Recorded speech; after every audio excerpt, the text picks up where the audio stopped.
अस्सलाम वालेकुम स्टूडेंट्स हमारा आज का टॉपिक है 12.6 that is application of total internal reflection.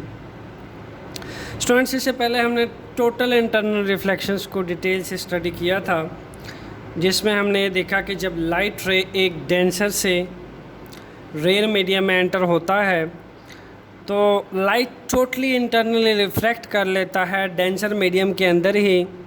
उसको हमने टोटल इंटरनल रिफ्लेक्शन कहा था। स्टूडेंट, जस्ट लाइक दिस, जैसे मैं आपके सामने एक ग्लास स्लैब रखूं और हमने ये एज्यूम किया था कि इस ग्लास स्लैब में से कोई भी लाइट रे है निकल रहा है। लेट्स सपोज इसके अंदर मैंने कोई ल्यूमिनस सोर्स का ऑब्जेक्ट फिट किया हुआ है और इस ल्यूमिनस सोर्स का ऑब्जेक्ट जिसमें से लाइट एमिट हो रहा है वो लेज़र हो सकता है, वो कोई लाइट एमिटिंग सोर्स हो सकता है। इस डेंसर मीडियम लाइक ग्लास में से लाइट रे एमिट होता है एंड देन वो रेयर मीडियम जैसा कि एयर में एंटर होता है। और फिर हमने देखा कि जैसे जैसे हम एंगल चेंज करते हैं इस डेंसर मीडियम से रेयर मीडियम तक, ऐसे ऐसे जो डिविएशंस है वो ग्लास की तरफ हो रही है। एंड एक टाइम आता है कि हम एक स्पेसिफिक एंगल चूज़ करते हैं जिस पे हम इस ग्लास प्रिज्म की बाउंड्री पर लाइट फॉल करते हैं और हम ये देखते पड़ता है कि ग्लास यानी डेंसर मीडियम के अंदर ही लाइट टोटली इंटरनल रिफ्लेक्ट करती है। तो ऐसे मैकेनिज़म्स को हम टोटल इंटरनल रिफ्लेक्शन कहते हैं। अगर मैं लेट सपोज थोड़ा सा आपको चलें रिवाइज़ करा देता हूँ ताकि जब आप एप्लीकेशंस पढ़ें तो आपको इसका एक अच्छा सा रिव्यू हो। स्टूडेंट्स, मैं इसके बाउंड्री के अक्रॉस लाइन ड्रा कर लेता हूँ, ग्लास प्रिज्म के बाउंड्री के अक्रॉस। ओके, मैंने ग्लास प्रिज्म इसलिए रखा है ताकि आपको लगे कि इस ग्लास में से लाइट रे निकल रहा है और इस ग्लास को मैं यहाँ से साइड पे कर लेता हूँ। स्टूडेंट्स, एज्यूम करें कि first of all light ray जो है वो यहाँ से निकल रहा है एंड देन किसी भी यहाँ पे इंसिडेंट कर रहा है। यहाँ कोई मैंने ल्यूमिनस सोर्स रखी है जिसमें से लाइट रे निकल रहा है। स्टूडेंट्स, जब भी लाइट रे हमने ये देखा है कि डेंसर से रेयर मीडियम में जाता है तो हमेशा लाइट रे जो है बेंड करता है अवे फ्रॉम द नॉर्मल। मैं यहाँ नॉर्मल ड्रा कर देता हूँ तो आप देखिएगा कि लाइट रे जो है वो इस पाथ पे बैंड कर जाएगा। ओके, ये नॉर्मल है। ओके, ये एंगल ऑफ इंसिडेंस है हमारा एंड देन जो एंगल ऑफ रिफ्रैक्शन बनेगा नॉर्मल के साथ, तो नॉर्मल से लाइट रे जो है स्टूडेंट्स वो बेंड कर गया। लाइट रे की असल डायरेक्शन ये थी, जब लाइट रे डेंसर यानी ग्लास में से एंटर हुआ है रेयर मीडियम जैसा कि एयर है तो लाइट रे बेंड कर गया है। सेकेंडली स्टूडेंट्स, हम एक सेकेंड लाइट रे ज्यूम करते हैं। अगेन हमने एंगल ऑफ इंसिडेंस चूज़ किया। अब की बार हमने एंगल ऑफ इंसिडेंस को थोड़ा सा बढ़ा दिया है। आप देखेंगे स्टूडेंट्स एंगल ऑफ रिफ्रैक्शंस भी जो है वो चेंज हो जाएगा। यानी इस दफ़ा जैसे जैसे हम एंगल ऑफ इंसिडेंस बढ़ाते जाएंगे होगा क्या कि जो एंगल ऑफ रिफ्रैक्शंस है वो भी इंक्रीज़ होता चला जाएगा, यानी away from the normal deviations बढ़ जाएगी। Okay, for the third case students, जब हम एक और केस लेंगे तो यहाँ पे एक स्पेसिफिक सा एंगल होगा जिसके लिए रिफ्रैक्टेड एंगल कम्प्लीटली क्या हो जाएगा, 90 डिग्री हो जाएगा। यानी इस दफ़ा की जो डिविएशंस है स्टूडेंट्स, अगर मैं इसके ऊपर ग्लास स्लैब रखूँ तो अब की बार जो डिविएशंस है वो along the surface of this glass boundary हो जाएगी। ये जो ग्लास की सरफेस आप देख रहे हैं ना, ये वाली, ये तो इस इंसिडेंट एंगल के लिए जो रिफ्रैक्टेड एंगल है वो कम्प्लीटली बेंड कर जाएगा along the surface of this boundary. या यूँ कह लें कि ऐसा इंसिडेंट एंगल जिसके लिए रिफ्रैक्टेड एंगल जो है वो 90 डिग्री बन जाए, तो एक स्पेसिफिक टाइप ऑफ एंगल होता है जिसको हम कहते हैं क्रिटिकल एंगल। इसलिए हम कहते थे कि the incident angle for which refracted angle becomes 90 degree is known as critical angle. यहाँ से आप देखोगे, मैं इसको ब्लू से इंडिकेट करता हूँ, ये इस बाउंड्री पे स्टूडेंट्स जो है वो बैंड कर जाएगा और कम्प्लीटली नॉर्मल के साथ कौन सा एंगल बनाएगा, 90 डिग्री। दैट्स वाई हमने इसको कहा था क्रिटिकल एंगल स्टूडेंट्स। थर्ड पे लास्ट केस स्टूडेंट्स हमने देखा, मैं इसको थोड़ा सा एक्सटेंड करता हूँ, ओके, ताकि मैं अपनी फोर्थ रे बना सकूँ। यहाँ पे ये एंगल ऑफ इंसिडेंट था, जिसके लिए जो रिफ्लेक्टेड रे है, रिफ्लेक्टेड रे वो आपकी 90 डिग्री बन जाती है। सेकंड स्टूडेंट्स हम केस जो है लास्ट रे लेते हैं, जिसमें से हम देखते हैं कि हम एंगल ऑफ इंसिडेंस बढ़ा देते हैं, अगेन हम नॉर्मल ड्रा करते हैं। अब होता क्या है कि इस केस में जब क्रिटिकल एंगल से बड़ा एंगल लेते हैं हम, यानी अगर मैं आपके इन्फॉर्मेशंस के लिए लिखूं तो ग्लास का क्रिटिकल एंगल अप्रॉक्सीमेटली होता है 42 डिग्री, ओके। यानी इस इंसिडेंट एंगल के लिए जो रिफ्लेक्टेड एंगल होता है वो 90 डिग्री पे बेंड करती है लाइट। सो हम जब इस क्रिटिकल एंगल से बड़ा एंगल लेते हैं स्टूडेंट्स, तो हम ये देखते हैं कि लाइट जो है वो कम्प्लीटली बजाय रिफ्रैक्ट होने के रिफ्लेक्ट कर जाती है फर्स्ट मीडियम में ही, ओके। यानी वो टुवर्ड्स द नॉर्मल क्या कर जाती है, रिफ्लेक्ट कर जाती है, टोटली रिफ्लेक्ट कर जाती है। इस फिनोमेना को हमने कहा था टोटल इंटरनल रिफ्लेक्शन। यानी इनिशियली हमने क्या किया, एक इंसिडेंट एंगल लिया, हमने एक लाइट लेमिनेट सोर्स लिया है, हम इनिशियली क्या करें, ऐसा हमने एंगल रखा हुआ है, मैं इसको मार्कर से शो कर देता हूँ। ये मैंने इंसिडेंट एंगल रखा हुआ है, आहिस्ता आहिस्ता मैं क्या कर रहा हूँ, नॉर्मल से अपना इंसिडेंट एंगल रोटेट कर रहा हूँ, बढ़ा रहा हूँ। सेकंड केस में मैंने इंसिडेंट एंगल बढ़ाया, डेविएशंस भी क्या कर गई, वो बढ़ गई, थोड़ा और बेंड कर गया अवे फ्रॉम द नॉर्मल। फिर थर्ड केस में मैंने अगेन इंसिडेंट एंगल बढ़ाया, तो डेविएशंस जो है वो बिल्कुल along the surface of boundary पे कर गई, जिसको हमने नाम दिया critical angle. So students fourth case हमने लिया, हमारे पास था जिस पे हमने इंसिडेंट एंगल लिया, जिस पे जो क्रिटिकल एंगल से बड़ा एंगल लिया हमने, आप 45 डिग्री कह लें या फिर 48 डिग्री कह लें, but it should be greater than critical angle. तो हमने देखा लाइट रे जितनी भी है सारी की सारी ग्लास के अंदर ही बाउंस बैक करेगी। जितने लाइट रे ग्रेटर देन क्रिटिकल एंगल से इस ग्लास सरफेस पे इंसिडेंटली फॉल करेंगी, वो सारी की सारी लाइट रे ग्रेटर देन क्रिटिकल एंगल से टोटल इंटरनल रिफ्लेक्ट करेगी। इस मैकेनिज्म को टोटल इंटरनल रिफ्लेक्शन कहा था स्टूडेंट्स हमने। सो अब हमने देखना यह है total internal reflecting prism. Students मेरे पास प्रिज्म मौजूद है, प्रिज्म को मैं आपको दिखा देता हूँ। प्रिज्म बिल्कुल ये इस तरह का होता है, इसके अंदर हमारे पास दो ट्रायंगल्स होते हैं students. This one is first triangle, this one is second triangle. ये दो ट्रायंगल एक दूसरे के बिल्कुल सामने होते हैं, और दो ट्रायंगल के साथ साथ इसके अंदर हमारे पास तीन रेक्टेंगल होते हैं, सॉरी। फर्स्ट और इसके फ्रंट पे होता है स्टूडेंट्स, और एक इसके बेस पे रेक्टेंगल पाया जाता है। सो अब हमने जो टोटल इंटरनल रिफ्लेक्शंस का फिनोमेना पढ़ना है वो हमने इस प्रिज्म से पढ़ना है। ये इसके डिफरेंट डायमेंशंस हैं जो मैं आपको दिखा रहा हूँ, ओके। तो आपके इन्फॉर्मेशंस के लिए मैं लिखता चलूँ, इसके अंदर 2 ट्रायंगल्स होती हैं और इसके अंदर 3 रेक्टेंगल्स होते हैं स्टूडेंट्स। 2 ट्रायंगल ये बिल्कुल आपके सामने है, एक ये ट्रायंगल है और इसके बिल्कुल सामने एक ये ट्रायंगल है।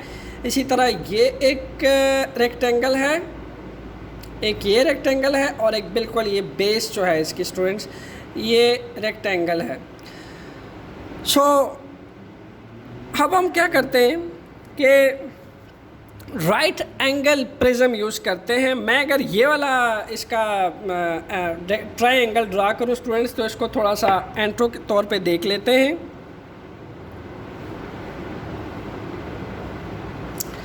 राइट एंगल प्रिज्म किस तरह का होता है स्टूडेंट्स, इसका जो एक एंगल है वो 90 डिग्री का होता है, बाकी रिमेनिंग 2 एंगल्स जो हैं वो आपके पास 45 डिग्री के होते हैं।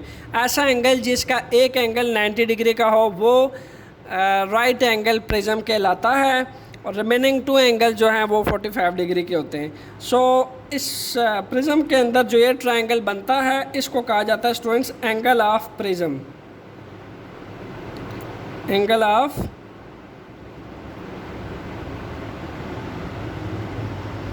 प्रिज्म। ओके, सो ये आपके पास ये ऑलमोस्ट 90 डिग्री होता है और ये आपके पास 45 डिग्री होता है, ये भी आपके पास 45 डिग्री होता है स्टूडेंट्स। ओके, सो अब हम इस प्रिज्म को लाइट रे के लिए, कमिंग लाइट रे के लिए इस प्रिज्म को जैसे आपके टेक्स्ट बुक में रखा गया है, इस प्रिज्म को मैं ऐसे लाइट रे के लिए रखूं कि बिल्कुल इसका जो एक साइड है 90 डिग्री वो लाइट रे के बिल्कुल सामने हो। 90 डिग्री वाला जो फेस है इसका वो बिल्कुल लाइट रे के सामने हो और बाकी 45 डिग्री वाले वो ऊपर नीचे लाई करें। यानी अगर मैं प्रिज्म के लिए स्टूडेंट्स लाइट रे के लिए इस प्रिज्म को ऐसे रखूं,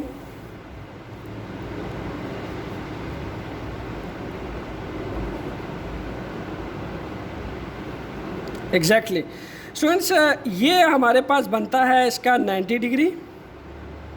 ओके, और ये वाला जो एंगल है that will be 45 degree.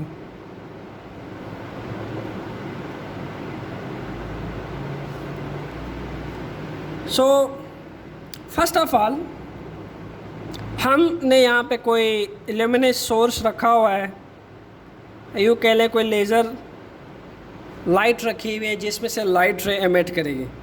Okay students, मैं यहाँ पे एक आपको रिमाइंड करवाता चलूँ कि अगर आपको मिरर का केस याद हो तो उसमें हमने ये बात की थी, जब मिरर के एग्जैक्टली सेंटर में से लाइट पास करती है तो स्टूडेंट्स ये लाइट जो है बेंड नहीं करती बल्कि ये लाइट स्ट्रेट पास कर जाती है इस मिरर में से। जब भी मिरर के पोल में से लाइट पास करती है तो उसके पोल में से स्ट्रेट लाइट निकल जाती है बग़ैर बेंड किए हुए। तो या यूँ कह लीजिए जब भी हम लाइट रे किसी भी वो प्रिज्म हो या फिर वो मिरर हो उस पे जब नॉर्मली लाइट को हम फॉल करवाते हैं, लाइट जब नॉर्मली फॉल करती है किसी भी डेंसर मीडियम के सरफेस पे परपेंडिकुलर फॉल करती तब वो बेंड नहीं करती बल्कि स्ट्रेट पास कर जाती है। यहाँ भी कुछ ऐसा ही होने वाला है कि इस लेज़र से जो लाइट रे निकलेगी आप यू विल सी दैट इसके सरफेस पे बिल्कुल स्ट्रेट पास करेगी स्टूडेंट्स, और आप देखेंगे जैसे इस पे नॉर्मली फॉल करेगी यानी 90 डिग्री पे जस्ट स्ट्रेट पास कर जाएगी। ओके, ये 90 डिग्री से फॉल करेगी और ये बेंड नहीं करेगी। अब होगा क्या, यहाँ पे अगर हम नॉर्मल ड्रा करें स्टूडेंट्स, ओके, तो हमारे पास जो एंगल बनेगा इस पे ऑलमोस्ट जो एंगल बनेगा वो इस नॉर्मल के साथ 45 डिग्री का एंगल ये बना रही होगी ये रे। ओके, सो होगा क्या, चूँकि ये जो 45 डिग्री एंगल है ये ग्रेटर है किससे, 42 डिग्री से। 45 degree angle is greater than 42 degree जो कि क्रिटिकल एंगल है।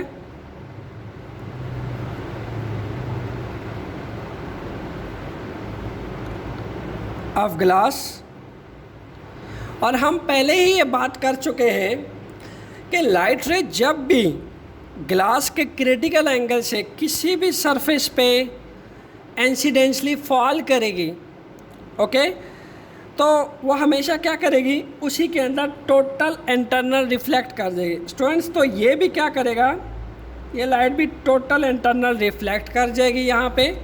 एंड देन अगेन अगर हम यहाँ पे नॉर्मल ड्रा करते हैं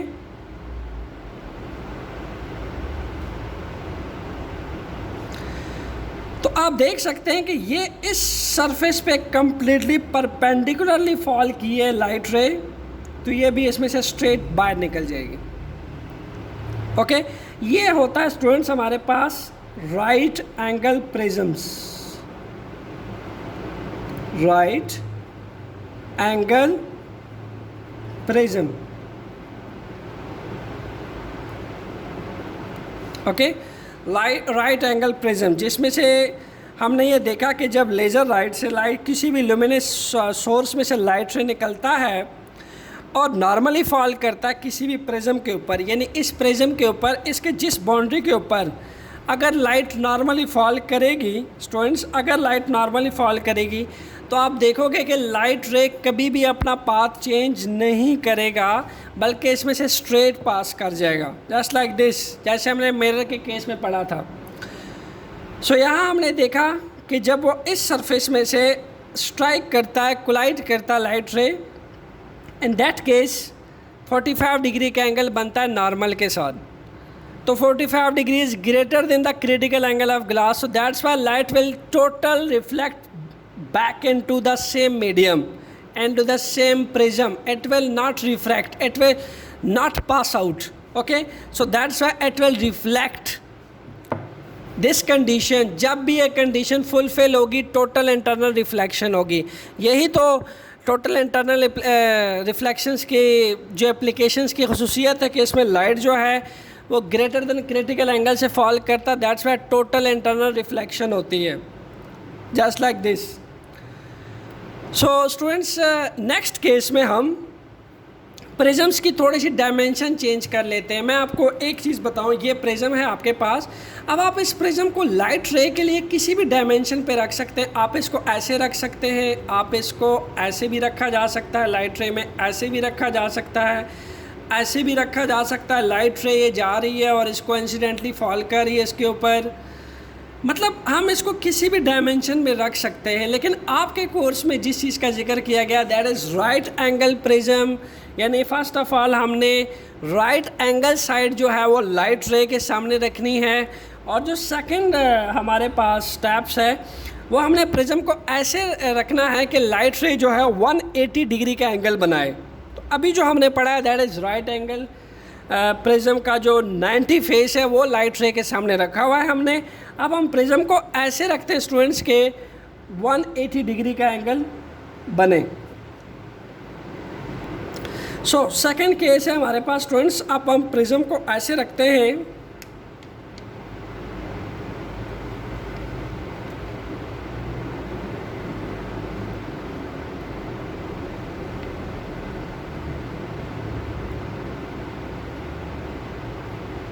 ओके, प्रिज्म को हमने ऐसे रखा है कि आपके पास 180 डिग्री का एंगल बनेगा। सो अगेन हमने कोई लुमिनस सोर्स रखी है जिसमें से लाइट रे जो है वो एमिट होगी। आप समझ लें कि मैंने कोई लेज़र जो है वो इसके रास्ते में रखा हुआ है जिसमें से लाइट रे जो है वो एमिट होगी। So students, first of all light ray इसमें से एमिट होगी, एंड चूँकि वंस अगेन इस सरफेस पे लाइट रे जो है, मैं फ़र्स्ट ऑफ ऑल एंगल की इंडिकेशन कर दूं, ये आपके पास 90 डिग्री है एंड रिमेनिंग टू एंगल आपके पास 45 डिग्री है, this one and this one, these are 45 degree. Students, अब हमने वही बात है कि मिरर के पोल में से जैसे लाइट पास करती है तो स्ट्रेट पास करती है, या फिर आप कह लें जब किसी भी सरफेस के ऊपर, किसी डेंसर मीडियम के सरफेस के ऊपर हम नॉर्मली 90 डिग्री पे लाइट रे को जब भी फॉल करवाते हैं, देन कीप इन माइंड वो लाइट रे उस परपेंडिकुलर एंगल यानी नॉर्मल की वजह से स्ट्रेट पास आउट कर जाएगी और एग्जैक्टली यहाँ पे टकराएगी। अगर हम नॉर्मल ड्रा करें स्टूडेंट्स, ये इसका इंसिडेंट एंगल है,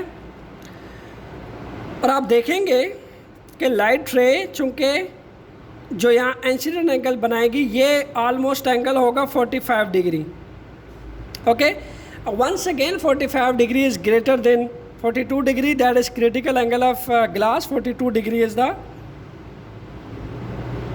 क्रिटिकल एंगल ऑफ ग्लास। तो जब भी इस एंगल से बड़े एंगल पे लाइट रे टकराएगी, टोटल इंटरनल रिफ्लेक्ट होगी। तो ये जो फेस है प्रिज्म का, ये इसको रिफ्लेक्ट बैक करेगा इस फेस को। तो अगेन हम जब यहाँ पे भी जो इसका रिफ्लेक्टेड एंगल है वो कैलकुलेट करें, वो भी 45 डिग्री बनेगा, because you know well law of reflection कहता है कि angle of reflection that is should be equal to angle of incident should be equal to angle of reflection. So that's why अगर incident angle इस face को 45 degree से fall करता है तो उसका रिफ्लेक्टेड एंगल भी 45 डिग्री बनेगा। सो स्टूडेंट्स यहाँ पे भी अगर हम नॉर्मल ड्रा करते हैं then you will see again यहाँ पे जो एंगल ऑफ इंसिडेंस बनेगा यानी फॉल करेगा ये वंस अगेन 45 डिग्री बनेगा। Okay, again that is greater then the critical angle of glass. ये फेस अब अपने सामने वाले फेस को बैक कर देगा एंड देन लाइट वापस रिफ्लेक्ट बैक होके यहाँ से रिफ्रैक्ट निकल जाएगी। यहाँ से निकलने की वजह यह है कि जब भी 90 डिग्री पे फॉल करेगी किसी भी ग्लास सरफेस के ऊपर लाइट रे तो वो स्ट्रेट पास कर जाती है स्टूडेंट्स। तो जैसे इस केस में था इस केस में वापस निकल जाएगी। ओके, सो यहाँ पे भी जो इसका रिफ्लेक्टेड एंगल बनेगा नॉर्मल के साथ वो भी 45 डिग्री बनेगा। तो अगर आप यहाँ पे डी रखें स्टूडेंट्स यहाँ पे तो आप देखोगे कि कम्प्लीटली 180 डिग्री का एंगल बनेगा। 45 डिग्री यहाँ, 45 डिग्री यहाँ, that is also 45 degree, that is also 45 degree and the combined angle if you are interesting to measure that will be equal to 180 degree. Okay students, so ये था prism total internal reflections का phenomena जो हमने first of all right angle dimensions पे रखा है इस prism को। ठीक है, इस प्रिज्म को फर्स्ट ऑफ ऑल हमने राइट एंगल डायमेंशंस पे रखा, देन हमने 180 डायमेंशंस पे रखा। तो ये जो रिक्वायरमेंट होती है हमारे पास राइट एंगल प्रिज्म और 180 ये हम डिफरेंट इंस्ट्रूमेंट्स के अंदर यूज़ करते हैं और टोटल इंटरनल रिफ्लेक्शंस के मैकेनिज़्म को यूज़ करते हुए इसका फ़ायदा उठाते हैं, जिसमें से सबसे पहला है स्टूडेंट्स फर्स्ट स्टेप्स है प्रिज्म पेरिस्कोप।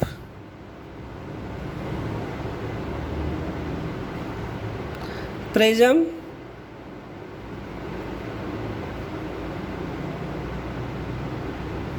पेरिस्कोप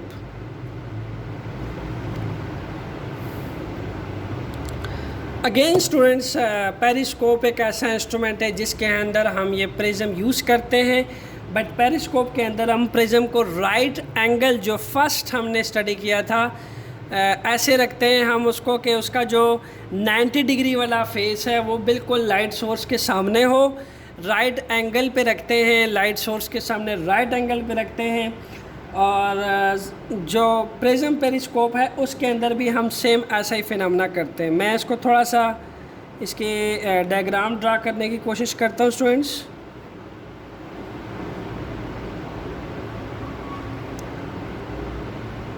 पेरिस्कोप को हम पहले बना लें एंड देन फिर मैं इसको आपको एक्सप्लेन कर देता हूँ। स्टूडेंट्स होता क्या है कि फ़र्स्ट ऑफ ऑल हम इसके रास्ते में जो प्रिज्म रखते हैं that is right angle,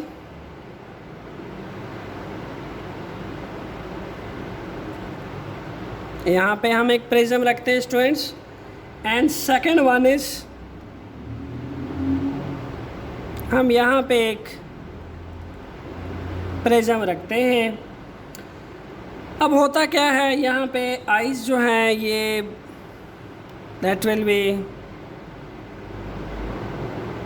eyes जो कि हम देख रहे हैं इसको। ओके,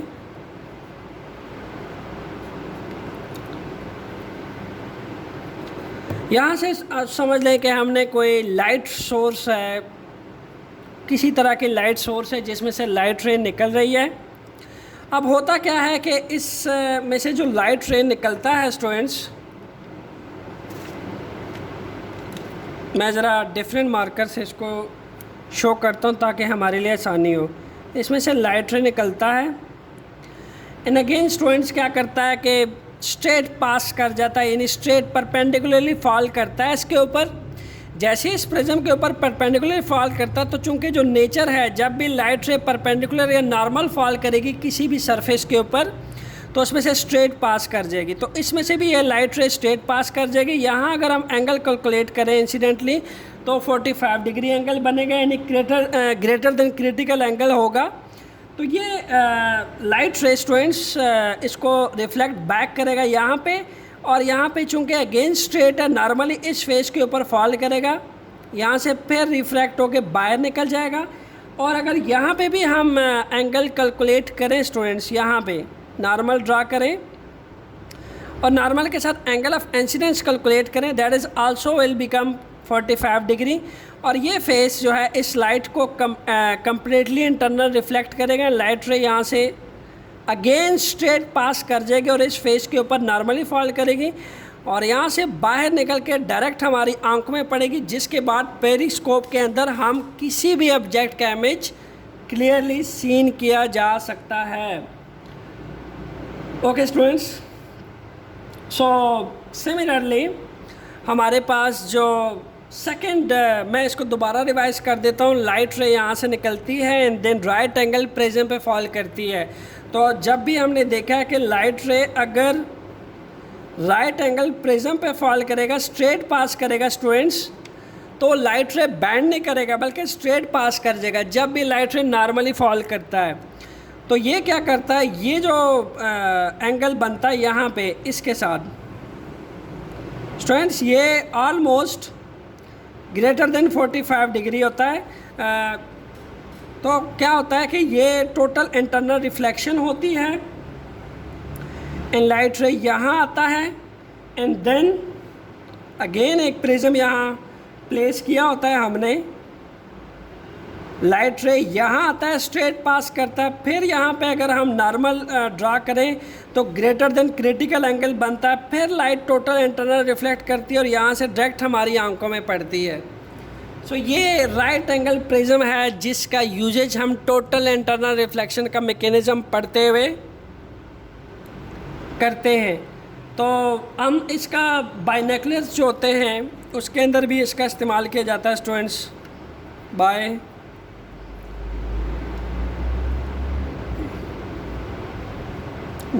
जो होते हैं उनके अंदर भी मैं इसकी थोड़ी सी डायग्राम आपके सामने बना देता हूँ।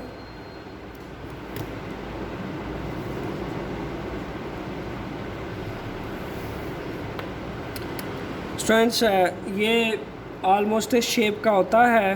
मैं पूरा तो ये नहीं बनाऊंगा, मैं इतना बनाऊंगा जिससे आपको इसका मैकेनिज़्म जो है वो समझ आ जाए।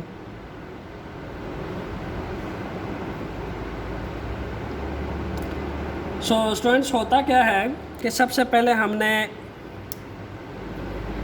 यहाँ पे एक प्रिज्म लगाया होता है, बट आपको याद रहे बाइनोकुलर्स के अंदर हम जो प्रिज्म यूज़ करते हैं वो 180 डिग्री प्रिज्म होता है, यानी प्रिज्म को ऐसे प्लेस करते हैं कि वो 180 डिग्री का एंगल बनाए। एंड सेकंड प्रिज्म स्टूडेंट्स हम बनाते हैं एग्जैक्टली यहाँ प्लेस करते हैं 180 डिग्री पे। ओके, अब होता क्या है कि लाइट रे अगेन स्टूडेंट्स एंटर होता है। ओके, लाइट रे ऐसे एंटर होता है एंड देन चूँकि स्ट्रेट आ रहा है तो आपको पता है डिविएशंस तो नहीं होगी, लाइट रे इसमें से स्ट्रेट पास कर जाएगा। अब अगर हम यहाँ पे नॉर्मल ड्रा करते हैं तो अगेन जो है angle greater than critical angle बनता है, यानी 45 डिग्री का एंगल बनता है। ये लाइट को टोटल इंटरनल रिफ्लेक्ट करवाता है यहाँ पे इस फेस पे। इस फेस पे भी अगर हम मालूम करें तो that's also again greater than critical angle और लाइट रिफ्रैक्ट होके बाहर निकल जाता है। ओके